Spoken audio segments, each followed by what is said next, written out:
When it comes to major tournaments, England has a history of promising a lot but delivering very little. And Gareth Southgate will be hoping to change that and improve on previous Euro 2020 performances at this year's World Cup tournament in Qatar. Expectations may have dropped this time, but when England travel to major competitions, they usually leave behind a frenetic environment at home, with the nation believing that this could be their year. Don't forget to click the like button, hit the subscribe button too, then go grab a nice cool beer and let's get into it. In today's video we'll be looking at the top 6 England moments in the World Cup. At number 6 we have Michael Owen's goal against Brazil in 2002. On paper, England's 2002 squad appeared to be one of the greatest that ever fielded in a major tournament. After thrashing Denmark, England had clinched a quarter-final place against Brazil. And when Michael Owen put them ahead after 23 minutes, the optimism of winning the title grew even more. However, Rivaldo's goal on the strike of half-time and Ronaldinho's winner early in the second half put an end to their dreams. There was no shame in the results. The 2002 Brazil team was one of the best in the tournament history, and they went on to win a record 5th World Cup. Number 5. England vs Brazil 1970.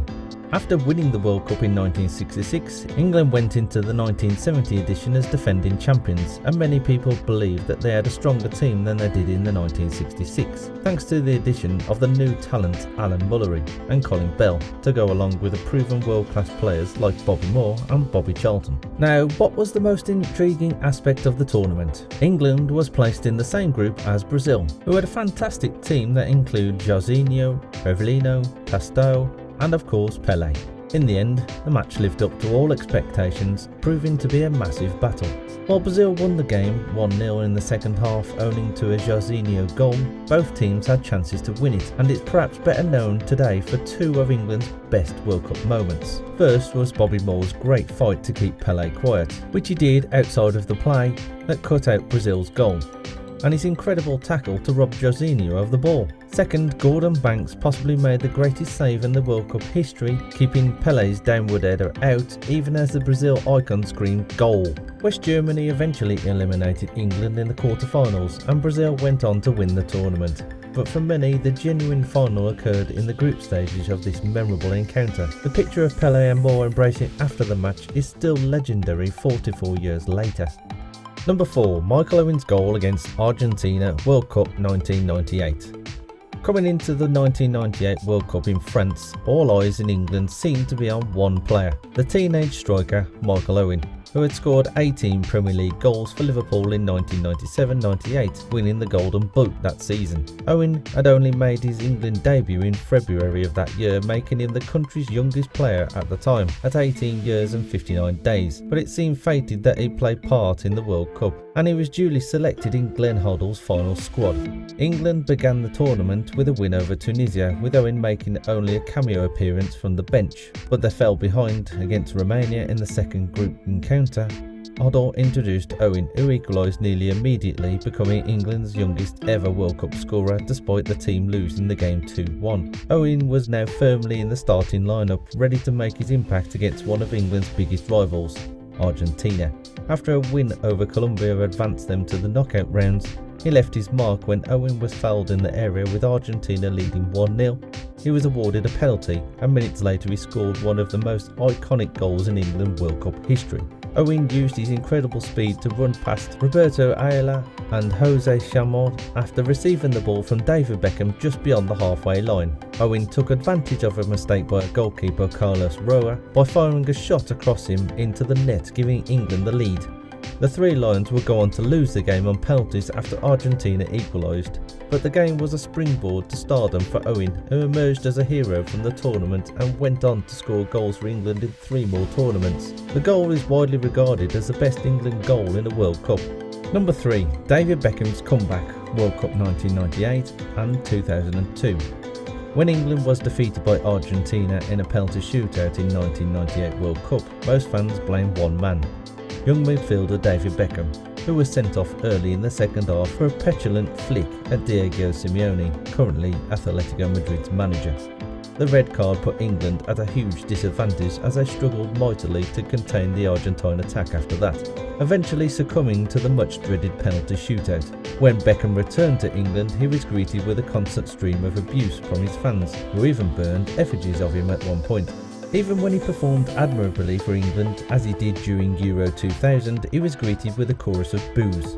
That all changed in late 2000 when Beckham was named captain of the team and began to perform at a high level, especially after Sven-Göran Eriksson took over as England manager in 2001. As captain, Beckham led England to the brink of qualifying for the 2002 World Cup, something that had seemed impossible at one point, before securing their spot with a legendary last-minute free-kick goal against Greece in the qualifier. Beckham only needed redemption against Argentina now that he had regained the fans' love. It would happen during the 2002 tournament's group stages, with the game on a knife's edge and both sides missing chances. Mauricio Pochettino fouled Michael Owen in the box and referee Pierluigi Collina awarded England a penalty.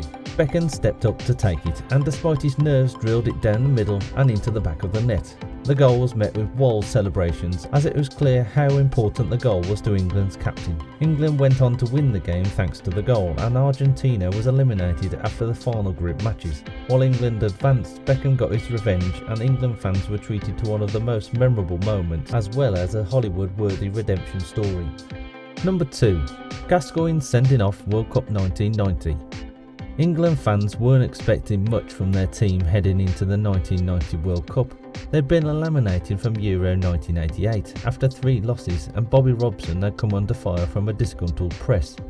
What they didn't expect was that the 3 Lions would make it all the way to the semi-finals, where they'd be defeated by eventual victors West Germany in a penalty shootout, giving them their best tournament finish since 1966. After a poor start, a dreary draw with Republic of Ireland, England changed systems, employed Mark Wright as a sweeper and Paul Parker and Stuart Pearce as wing-backs. But the main benefit of the switch was that it freed midfielder Paul Gascoigne from his restraints. With ball abilities that were unique for an English player, Gazza didn't care who he was up against, and his dribbling, passing range and ability to slice through a defence propelled him to a prominence in stunning displays against Holland, Egypt and Belgium.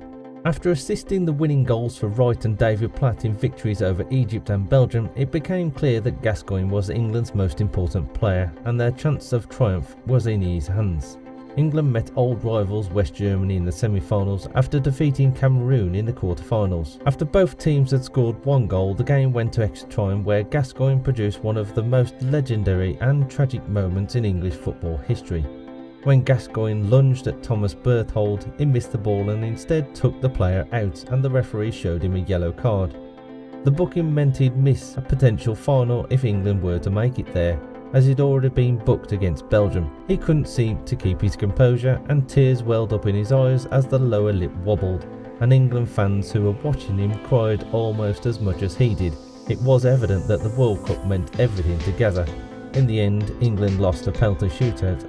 Therefore, Gascoigne would not have had a chance to play in the final. However, with such a display of emotion, Gazza solidified himself as a great hero in the eyes of all English supporters, and the fact that he never managed another World Cup for the 3 Lions is a true heartbreaker. Gazza's tears remain one of the most famous England World Cup memories for several fans who attended the 1990 event. At the top of the list we have Geoff Hurst's hat-trick in the World Cup winning year 1996. England, just like Spain, has only ever won the World Cup once, in 1996. Unlike Spain, who won a largely forgettable final, England's victory came in one of the best World Cup finals ever. A 4-2 victory over West Germany after extra time drama. The fact that Geoff Hurst, the striker, scored a hat-trick was the most memorable aspect of England's victory. He remains the only player to achieve the feat in a World Cup final after 50 more years. And the most incredible aspect is that he wasn't even anticipated to start for the 3 Lions heading into the competition. Prior to the World Cup, England's main striker was Tottenham's Jimmy Greaves, who had a truly incredible goals-to-game ratio, scoring 43 goals in just 51 international appearances. However, in a group stage against France, he slashed his shin open, forcing Hurst into the starting lineup, where he scored in the quarter-final and performed so brilliantly that he kept Greaves out of the final. Of course, everyone is aware of the outcome of the final. West Germany took the lead, but Hurst quickly levelled the score. When Martin Peters scored in the 78th minute, England felt they'd won the game, but the Germans equalised in the 89th minute, forcing extra time. Hurst's famous contentious goal came next. Disputes linger to this day whether the ball crossed the line, but history says it did. And then the West Ham striker completed his hat-trick in the final minute of extra time, securing the victory and sending the fans wild. It will always be England's most memorable World Cup, as it is their sole World Cup victory, but the fact that it came in such style with such a historic feat from Hurst makes it even better. Do you think England will be able to repeat their success ever? Let us know in the comment section. Also, make sure you watch the video in the link, and if you like our content, don't forget to hit the subscribe button and turn on your notifications. On the screen now should be another video worth watching, so click that video and we'll see you in the next video.